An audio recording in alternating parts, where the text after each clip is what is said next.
Hello, everyone. Welcome to season number 2, episode 3. That's number 23. Oz, how you doing, man? Man, me a going easy, man. Me a feeling good up here in the Excel TV club. Where you deal with Jordan? There's no way I could follow that up.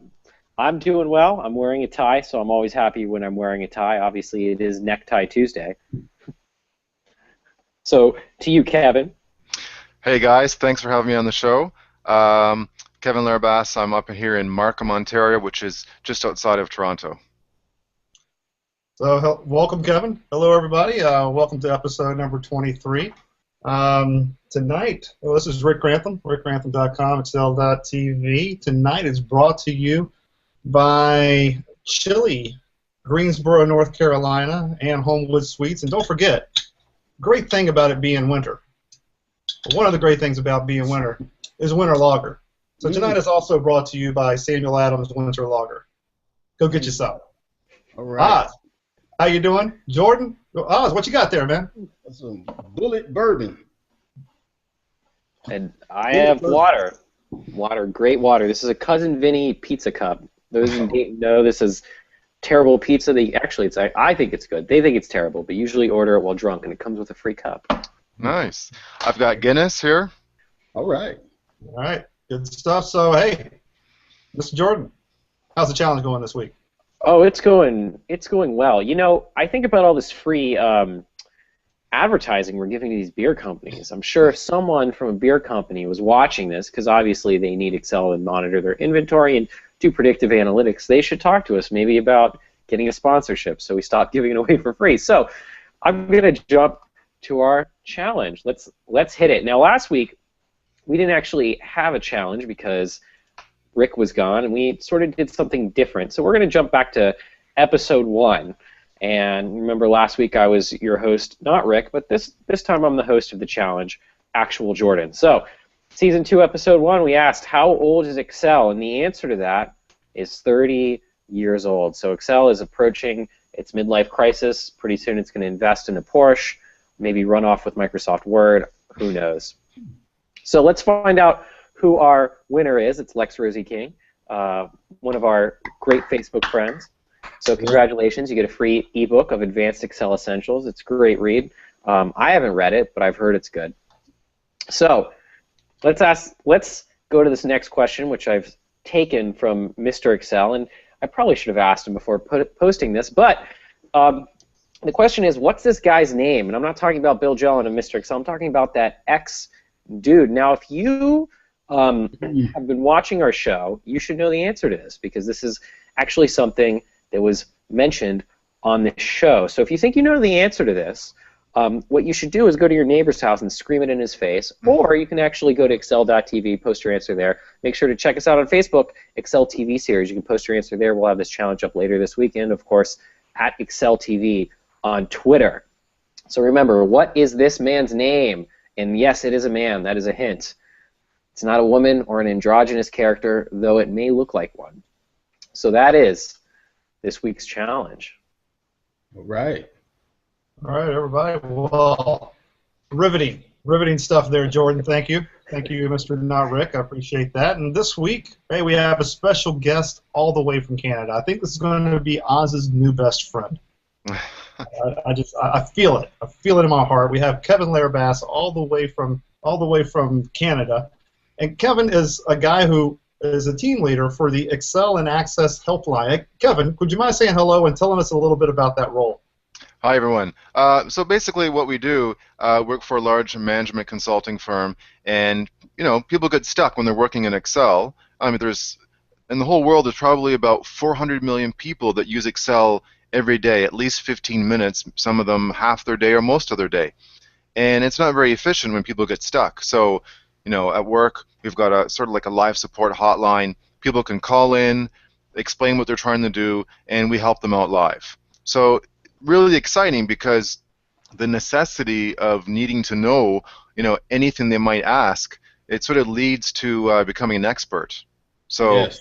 The pressure is actually fun. Never a dull moment. Oh man, you up on that bull every day. Yeah. Uh, So I'm curious about, do you have a question, no, Rick? go ahead, Oz. Go ahead. Curious about what is something that might have given you pause and you had to think a second? Well, yeah, sometimes you have to really clarify the requirements, but sometimes it's crystal clear what they want to do. It's just a tough one. And you sort of have to walk through it, talk to them, see what's going on, and then put the pieces together. And that's the fun part. We're building the solution and also teaching it to them live at the same time. Yeah, So it actually is a lot of fun. Solving puzzles all day long. man. So I, typically, someone calls in. How much time do you have to solve their problem? I mean, is this something you can say, "Oh yeah, I'll get back to you in 2 weeks," or is it like, No, Ding. we need an answer now? it's right away. Now, all these huge companies, there's different teams. When you say analytics these days, it's not just one team with two guys that are in a little closet area. It's many different teams, but we're live support, so we handle most of the stuff that's in Excel and Access. And there's always experts that are like into stats or programming or other softwares. There's just tons of them out there these days. The bigger databases, but if it's Excel or Access, you just got a bunch of data. You're trying to move it around. You're trying to pivot, calculate, all sorts of different things. Something's broken. You got to get rid of the links that you can't get out of there. Uh, you want to try to do some fancy functionality really fast. We jump in, and most of the stuff that we can solve. wow. Um, what are some common themes that show up? Well, I would say anyone that's working with data, it gets dumped out of some big database from somewhere in the world. Then it's just dropped into Access or Excel, and sometimes you got to do a lot of cleanup. You got to normalize the data. You got to get it all in columns, so then you can do a pivot. But then sometimes you have to decide, wait a minute, this is even too much for a pivot. Like, what if you've got, I mean, one sheet in Excel has 17 billion cells, and if you use a fraction of that, it's too much. If let's say you got 100 columns and you've got 800,000 rows, well, you need a bigger tool, right? You need to do something else. But so it's sort of assessing it as well. Is this going to be possible? And then if Mhm. not, just guide them to the right team, the right process. And where do you go when it's that large? Because I hear that I haven't had use for Power Pivot myself, but when do you transition from, say, native Excel to Power Pivot to something else? Yeah, Power Pivot is great, but the issue with it is that you pretty much have to be a data analyst because it gets into the joins, it gets into, powerful tool, you can handle millions of rows, but then, you know, it's not, you have to learn join types, you have to know how to handle errors, nulls. That's, so Uh, sometimes you have to hand it off. Like, it gets down to if someone calls in and they just need some help, we're guiding them, we're creating it, we're teaching it to them, and they're sort of the architect. But of course, big data, that has to go elsewhere. okay. And yes, you're saying something really interesting because Power Pivot is described as, yeah, it can handle all of this data, but then you have to deal with it in there as well. And Yeah. a lot of the native Excel functions don't go over there.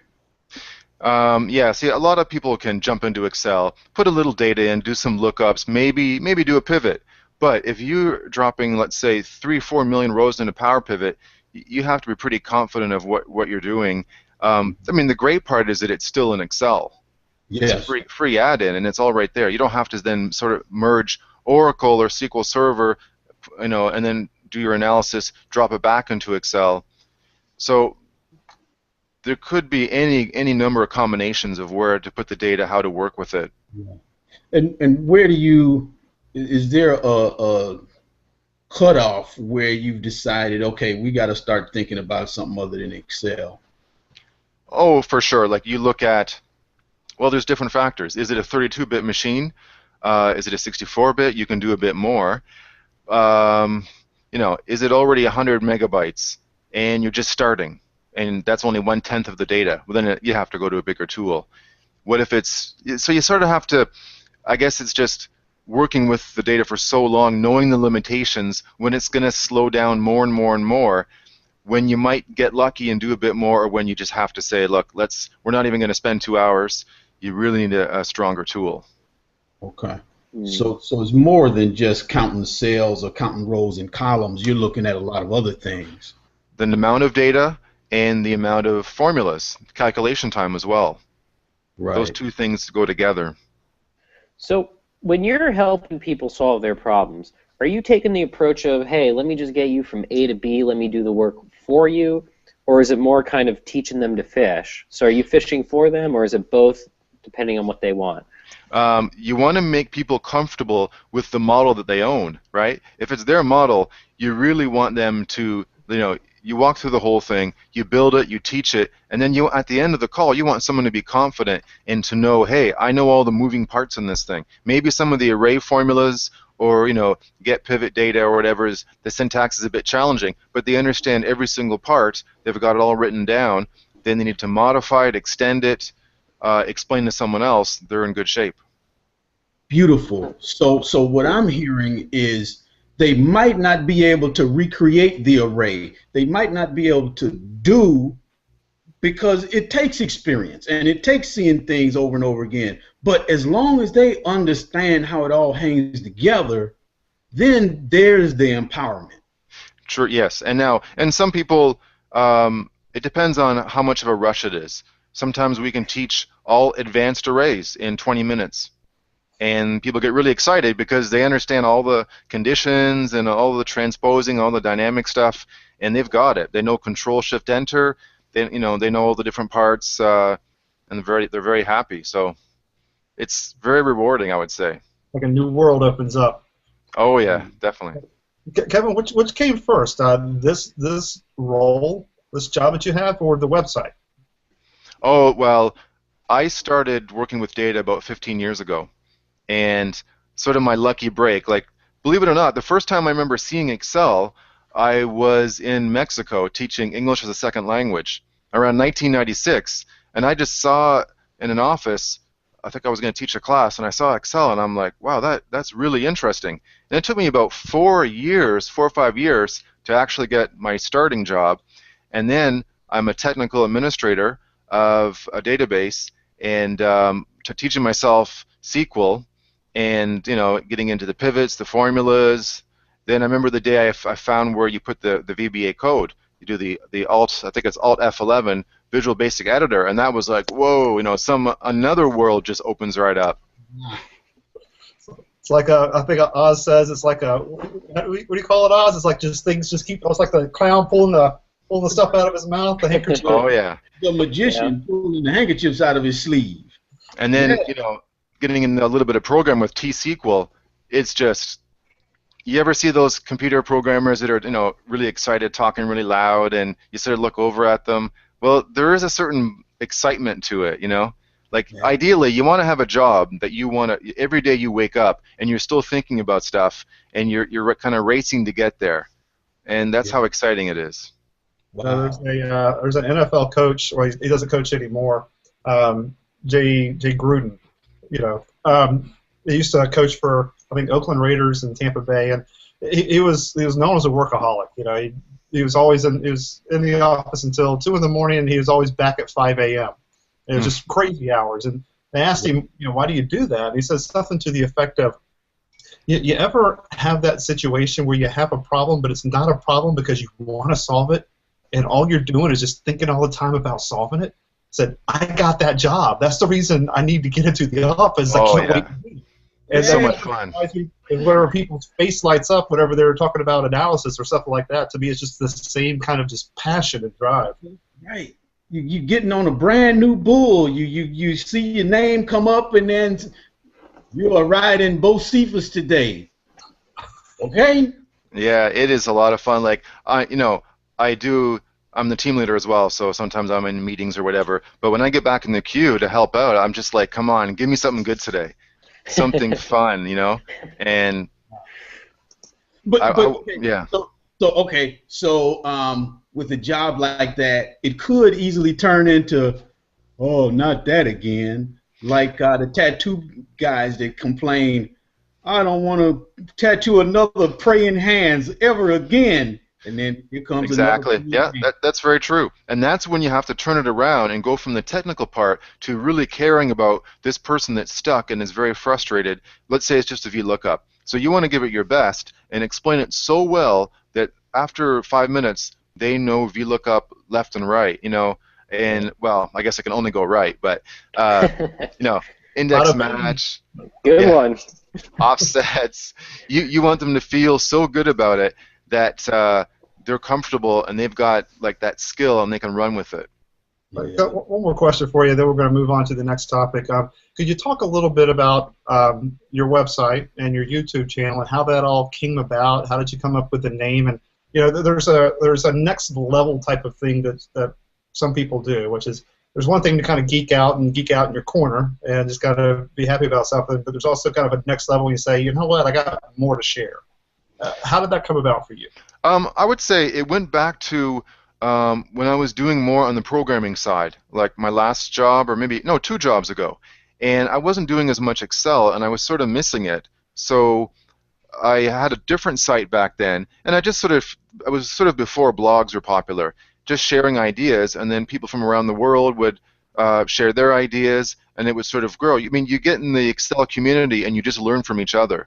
And then I heard about YouTube, and at first I couldn't believe, like, wait a minute, people put their, cat videos on YouTube? Why? But then eventually, you create a channel, and you sort of look at the social media, and it's fun to learn as well. How do you learn it? Well, once again, by necessity and passion. So you make a website, and at first, no one shows up. You make a YouTube channel, and then you just keep building on it, and it's just kind of fun. It's like a hobby, I would say.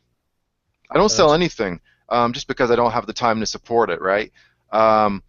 Actually, I did sell a wedding planner maybe 4 or 5 years ago on Chandu's site, but to support something, that's a whole different thing, right? You got to have staff, and I'm not at that point, not really interested. But it is fun just to share ideas.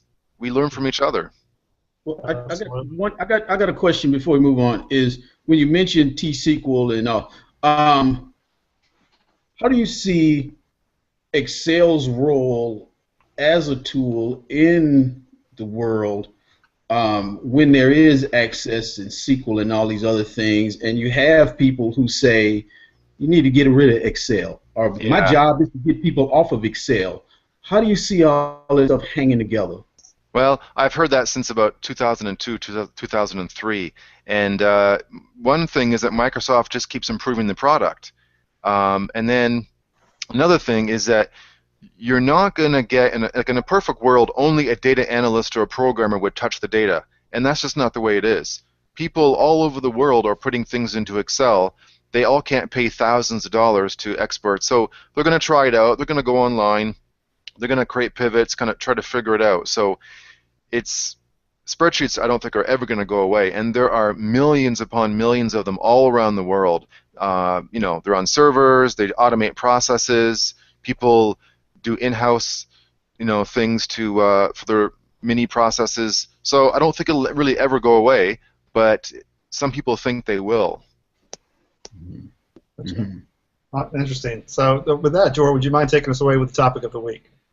Sure. So our topic concerns how we solve problems with Excel. So most of us when we think about how to solve an Excel problem, or in the case of the folks who call Kevin up, are, how do I do this? So what they're looking for are Excel skills and technical expertise. But there are other things that actually I think are required, and I wanted to today discuss that. So just one idea from Kevin's website, because I went and looked at it, and on his About page it said that he used to teach foreign language, and he said that helped him break ideas up into different concepts. So also Kevin mentioned passion and necessity. These are the things to help us solve problems, and also being able to explain a solution clearly so that your client or the person you're helping out actually feels confident, has some efficacy in their data. So these ideas that we don't usually think about with Excel, such as like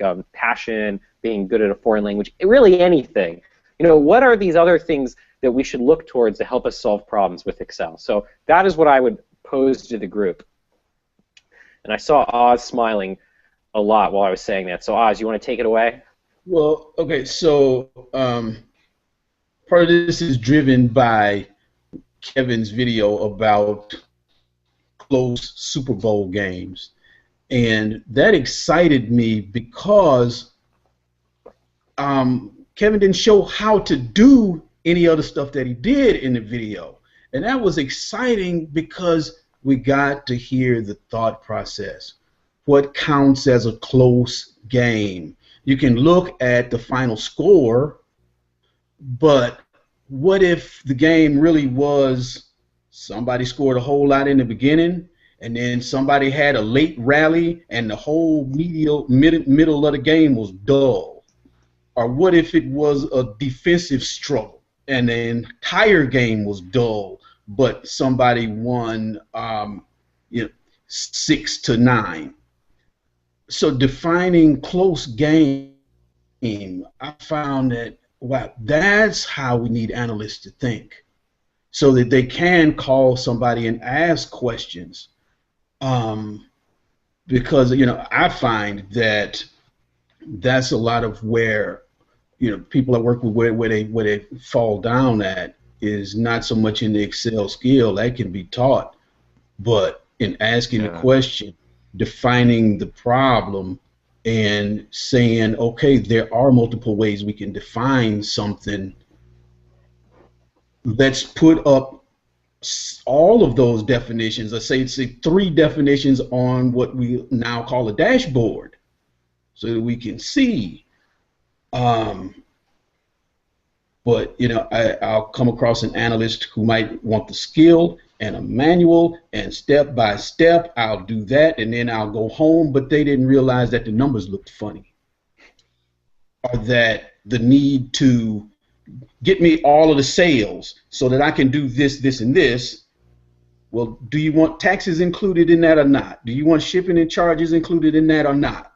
What are you trying to do so that I can get you what you need? And that's not fancy Excel formulas. That's an analyst being present. Yeah, I agree with you. And I'll just expand on that a little bit. I couldn't agree more. I think there are certain people who just want to learn how to use every tool in the toolbox, right, without knowing when to use which tool in the toolbox. And having the presence of mind, to me, is so much harder. It's so much harder to teach someone to think in a way that isn't natural for them. Oh, yes. I mean, that is just hard work. That's interview questions where you're trying to get underneath how someone thinks, not necessarily that they've memorized something to be able to tell you on a test. So I couldn't agree with you more. Having an analytical mindset, having a proper way of thinking through problems is so much more interesting to me. Process sort of question, just process engineering, just process sort of questions. How did someone go about? And a little plug here. There'll be a lot of this going on at the past business analytics conference, where I know a lot of the people here will be speaking about how to go about working through problems, not necessarily just the analytics of it. What do you think, Jordan? I love the plug. I would say that I agree with all that. I think it's always a function of passion. You really need to actually want to, let me take a step back. I think the thing that we often overlook is that you need to have confidence in your own work. And if you don't have confidence in your own work, you won't be able to express it to someone else. So it doesn't really matter if you are the person asking the question to an Excel expert or the Excel expert helping someone out. You need to have confidence. And in fact, the technical skills are probably less important than being able to confidently answer a question, because if you can't do that, you won't ever be able to have an answer. I don't know. As I'm saying that, I'm becoming less confident in my own answer.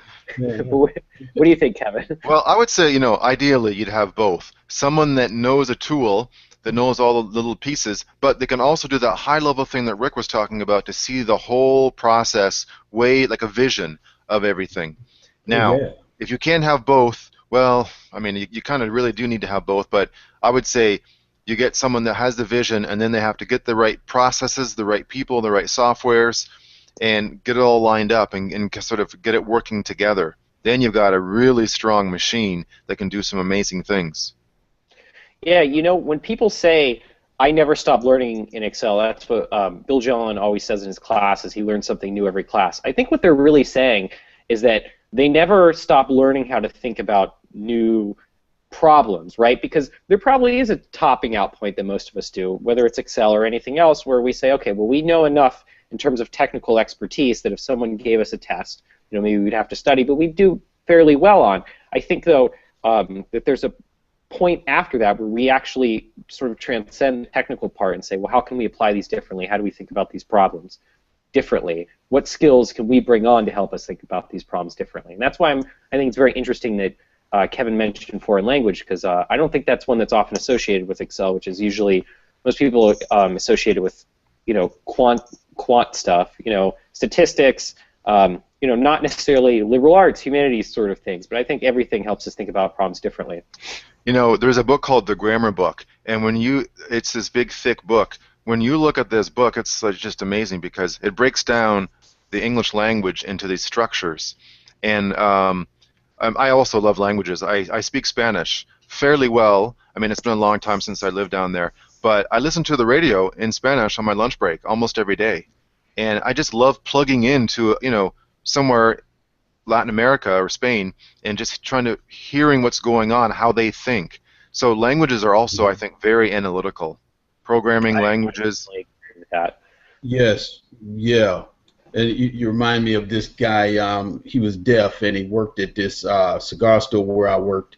And the owner asked him to write a sign, and it was all jumbled up. The words were right, but they were all jumbled up. But I saw it as, wow, this is how he thinks about his language.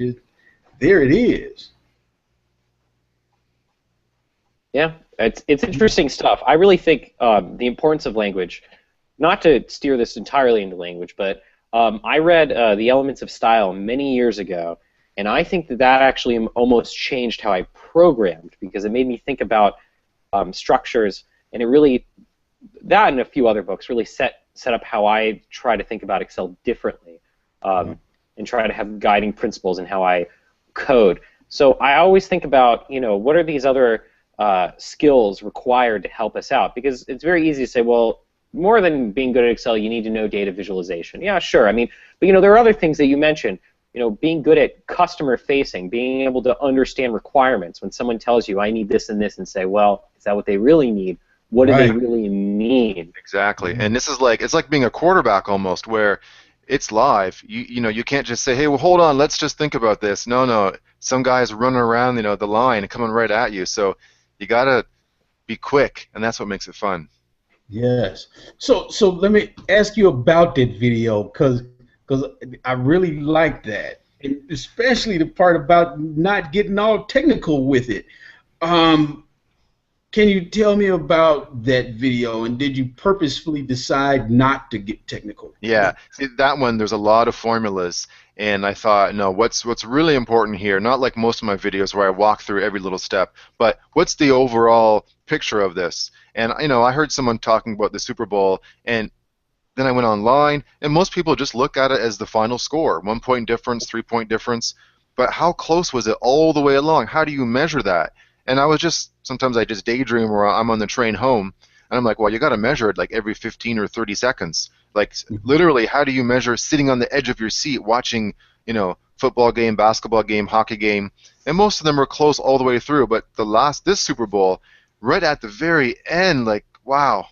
So there's got to be a bonus, you know, for the last minute or last 30 seconds. If you're within the 10-yard line, and that's pretty exciting. Well, and so let me back up and describe. So you start and you say close game, and the final score looks close or it doesn't look close. And so you start to think about how to define close. And you could have said, like, what are the scores at the halves or at the quarters? But right, the edge of your seat thing, how do we measure, you know, how much of the game really did have a close score, how long did it go with no change in score, all of these different ways you could think about measuring close.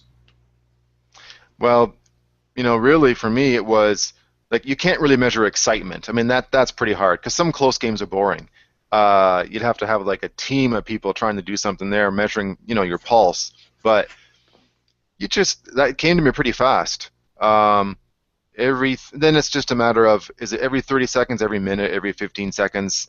You have to do all the formulas, but sports analytics these days, it is just like a revolution. Especially baseball's had it for a while with Moneyball, but basketball and hockey now, trying to measure a sport that's that fast, very challenging to do. Mm. Mm. I went to a meetup where somebody, I don't know where I found out about this. That doesn't matter. But he looked at the previous Super Bowl, and somebody had broken it down to show that the running backs had an average game, the quarterbacks had an average game, all of this average, but the Seahawks defense, they had a stellar game, and that seems to be why the Seahawks did win that Super Bowl. Interesting. So, Yeah. speaking of bringing your stellar game, Oz, would you mind taking us on to the tips section? All right. We got the Carolina Reaper Sriracha hot tip that is going to burn your tongue all the way off. All right. So let me get this up here. Hot tips. All right, so I'm going to share my screen, and I'm going to share a tip with an Excel 2013 function.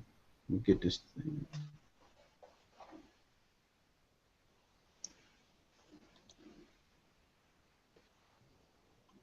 Okay, so you've got my screen now? Not yet. No? Oh, share. Okay. Same All right, so you've got my screen. Right? Yep. Okay, cool. All right, so this XOR function is one that I was wondering, how would you use this? Okay, it's a new function in Excel 2013. And when I started searching for XOR, Google say, how do people use XOR? I got all these programming explanations. So what XOR is you have multiple options and only one condition can be satisfied, right? So true is where one condition is satisfied, false, none of the conditions, also false if more than one condition is met, right? Because OR, the regular OR, you're just looking for, if you've got 10 options, 1, 2, 7, all 10, as long as you've got one, it's going to give you a true. But here I hypothesized, what if you have some agreement where these are instructors and these are courses divided into two groups, and they say you have to teach a minimum of 4 in the red section or a minimum of 2 in the yellow section, not both. And so that's what's happening here, where we have a true. There are 1, 2 in the yellow section and 1 in red. So what happens if we do 2? Okay, so now we've got 4 in the red and 2 in the yellow. Now it's turned false, and we go and say, hey, wait a minute. And it might be a situation of, you're hogging up classes from your other people, or we're not paying you for those, or whatever the situation might be. But the issue is you can do either 4 or 5 here or 2 of 3 here. And we see here there's a false. This person is not satisfying either of the criteria. This person, Billy, is false because he's got 4 here and 2 here. So we say, Billy, you know, come on, knock it off. All right, and then we say that Caitlin, okay, now Caitlin is true because she is meeting the criteria. And how I do that, we have the XOR function, and we say count A B9 through F9 here. If that is greater than or equal to 4, or G9 to I9 greater than 2. So we've got one that would be true and the other one is false, and so overall it is a true. All right, and that is my tip, and I'm going to come back here.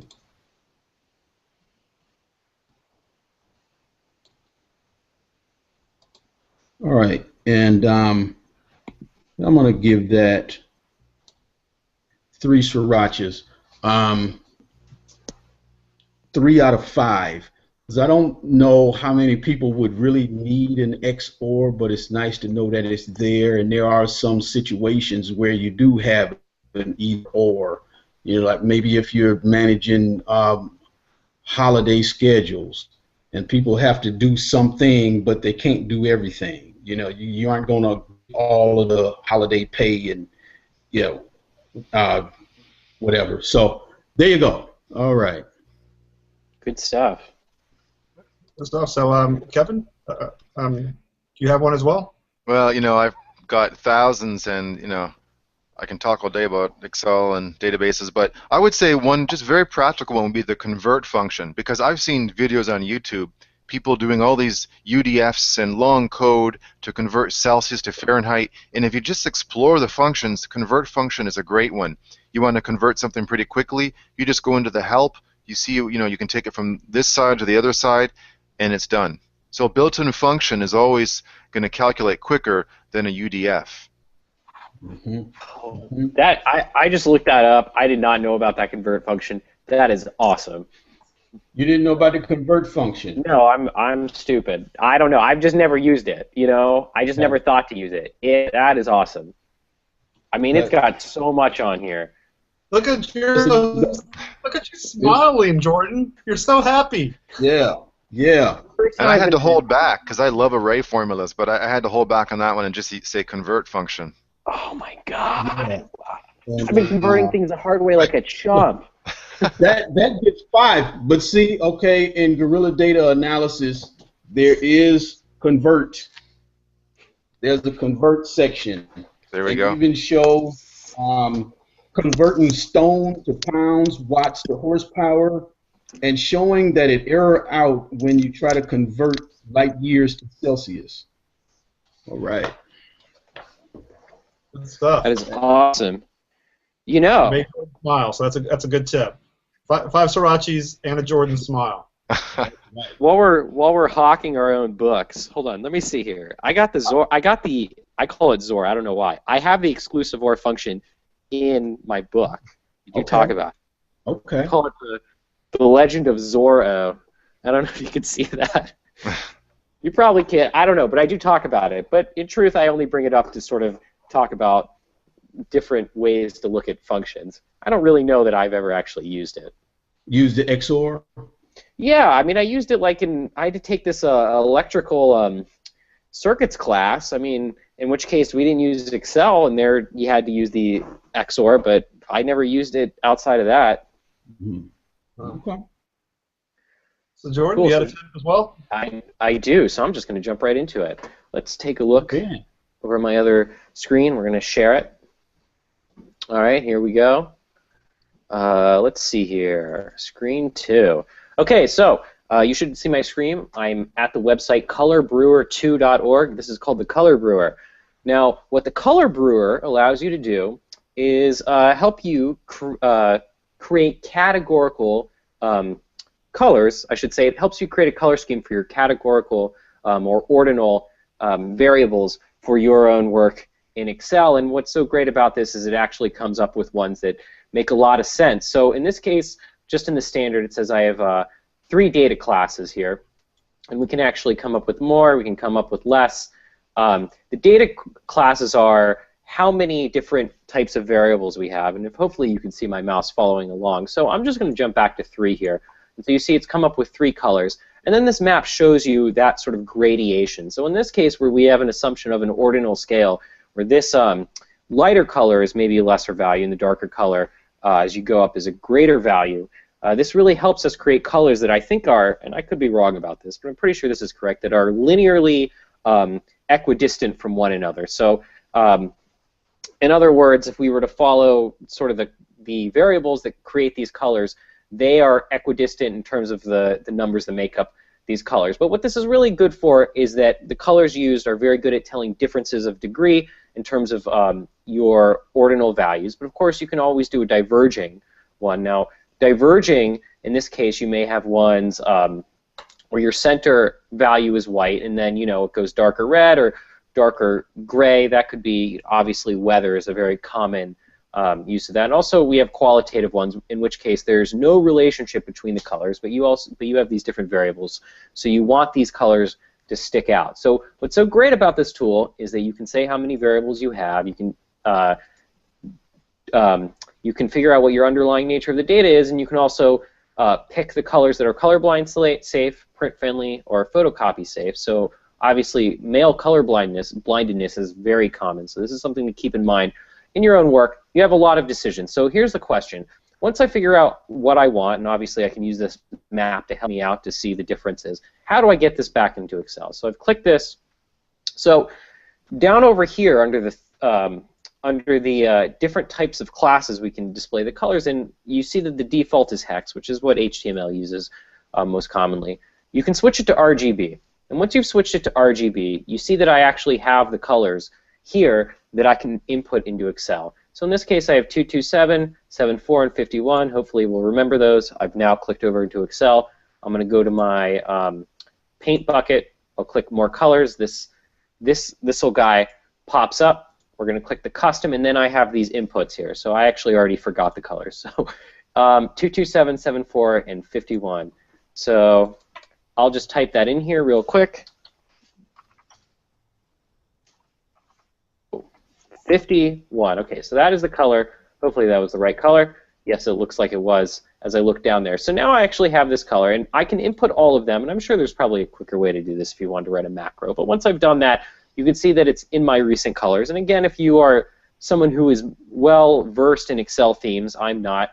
I really just don't like dealing with Excel themes. You can actually add these as a theme, and then you can use them on your own in your own charts and in your own work. And I found these colors to be very well taken by my clients. So they actually really like it. They say, well, I'm glad that you're no longer using those blotchy, crazy Excel colors. Excel 2013 actually has a fairly decent palette. But they seem to like that, and these colors do well. I got this tip really from Stephen Few's books, so the Dashboard Guru. So he used this, and I saw it, and I thought this is a really great tool for Excel and for people who really need to create palettes for their own work. Mm-hmm. So you can take that and run with it. All right, all right. So that was good. Give that 4. Well, it's a good conversation to have, and there's a lot about people that can't create these garish dashboards, and it's good to know that Color Brewer is out there and available to give you some guidance. Beautiful, beautiful. Well, thank you for that, Jordan. All right. I try. And you did. So with that, thanks everybody. We're going to move on to the tips section, or excuse me, to the news section. So I do have something to share today. One moment.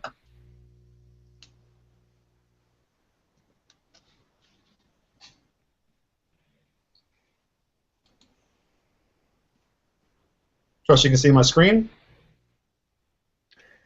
Yep. Okay.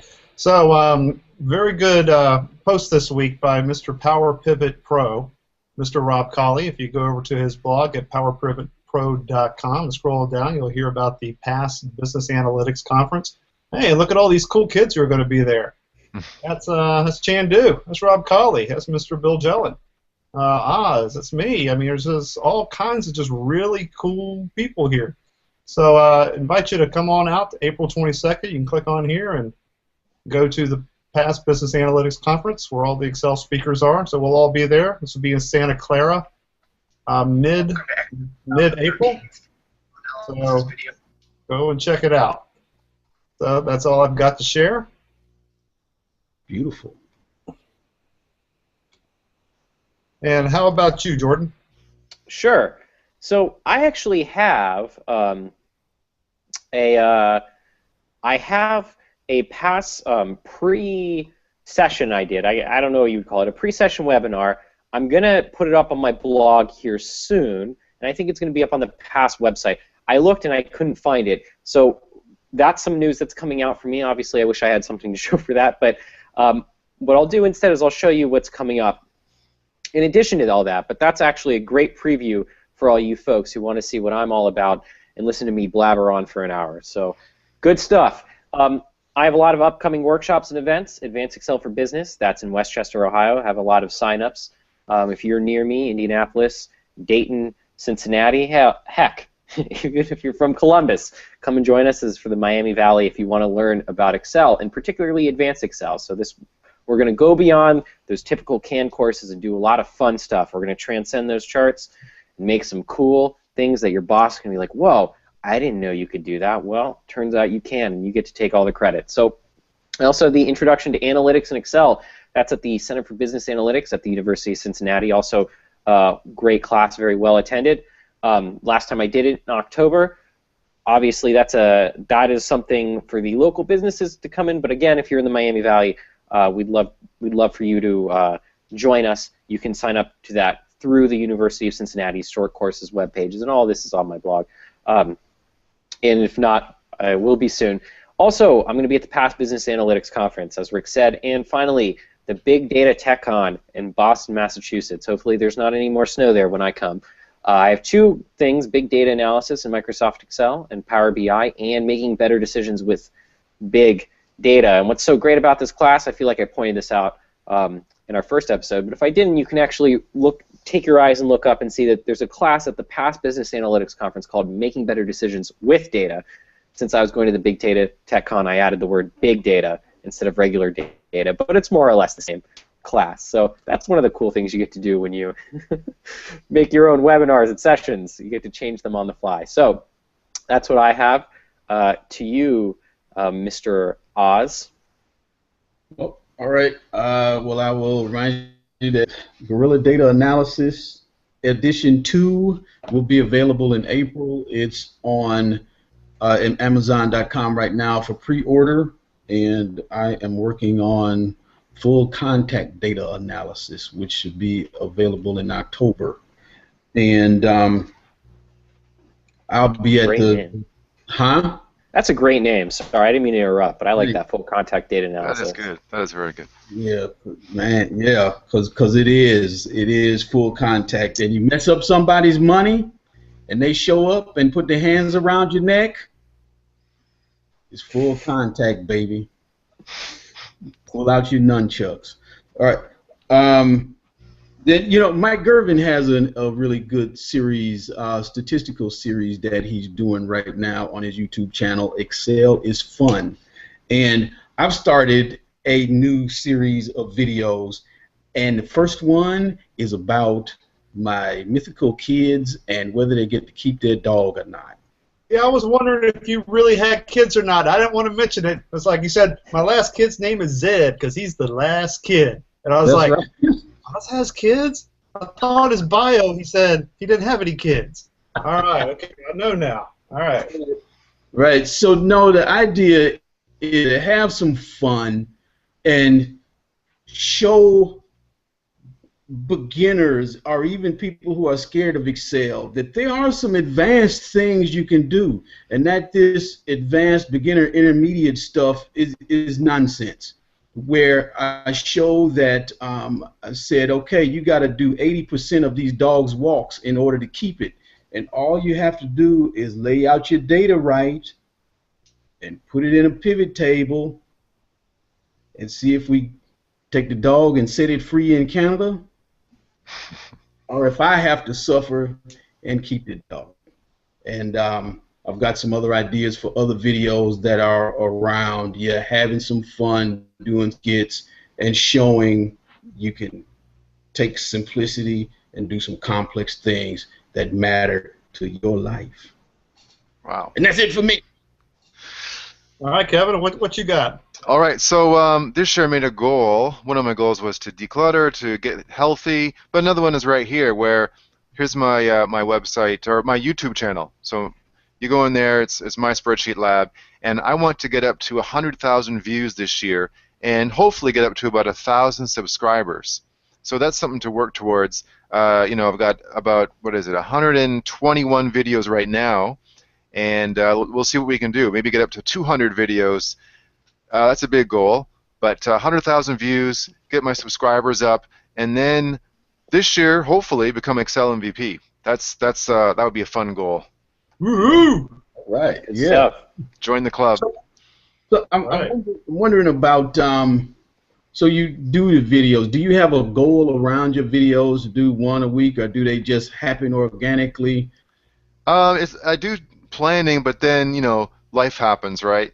Business trip, Sure. and then vacation, and then website went down for a while, and so stuff like that happens. But I try to do one a week, sometimes two a week. And of course, right now it's winter, and it's very cold up here, so we're not outside walking around and playing sports. So it's a little easier in the wintertime to do more videos. Right. Gotcha. Congratulations on that. Thank you. So where can you find us? Well, we're all over the place. But in addition to that, go over to our website at excel.tv. If you haven't noticed it lately, I mean, just go check it out. We did a little facelift, got a new theme up, put a new fresh coat of paint on there, and we're right there with Kevin in that we're making a big push this year on the website. Before we were primarily a YouTube channel, and hey, we threw up a blog about June or so, and we just kind of started posting on a little bit. But hey, we're going hardcore this year. This year, it's game on. And so a lot of content that's starting to come out on the website, and I'm starting to use that as my primary blogging platform right now. The guys are posting there a lot, and so you're seeing a lot of content that's going to start to come to the website, so I'd encourage you to go check that out. Secondly, our Google Plus page. I mean, we just passed 1,000 followers on our Google Plus page, so thank you very much. We have a pretty active following there, so thank you for that. And don't forget our Twitter page as well. So one last thing also is I get asked, hey, Rick, you talk about this HOA, to join this HOA circle. What is that? So that's the Hangout on Air circle. So just tell us, hey, we want to be, we want you to tell us, Rick, whatever you're going to do a Hangout on Air, so that we can kind of join on.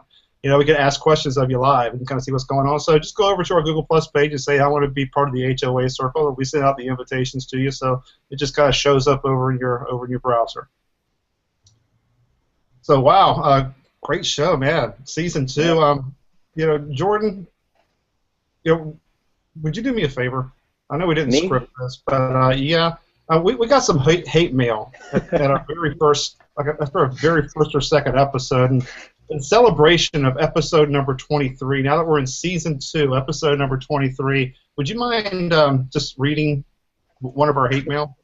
Sure. I would love to. I'm going to read this dramatically. All right, let me make sure I pull this up. Okay. This is about a year old, about 10 months old. This is, I imagine a guy is holding his scotch or his brandy and sniffing it like this, going, and this is what he says: self-indulgent, uninformative, and trivial. I had to stop at 6 minutes and get on with my life. That was from our first episode. That was the feedback we got. But you know what? Haters gonna hate, and here we still are, doing very well. Working at it. And this is the Michael Jordan episode and LeBron James, number That's right. 23. Hey, buddy, Oh, we got No. 6 minutes of your life, and you're not getting it back. That's right. but hey, this is the Kevin Lehrbass episode because I was gonna miss this episode and the next one because I was thinking about taking a night class here in Portland, and it was confirmed that Kevin Lehrbass was coming to talk about this being a good analyst. And I said, all right, I will try to catch this class in April, but I'm going to be here. And I was. And I'm so happy for you to see me. It's been a lot of fun. Yeah, I hope so. I hope so. Glad you were here. So, wow, hey, from the most trivial show out there on the web, 6 minutes of your life is gone, and we just took another 60. So thank you for everybody who joined us, and Kevin, thank you for spending episode number 23, our championship episode, with us. Thank you for beaming in all the way from Canada. We appreciate that. Oh, very welcome. Thanks for having me on the show, guys. Thank you. And for Soleil and Jordan Goldmeier, this is Rick Grantham saying keep on excelling.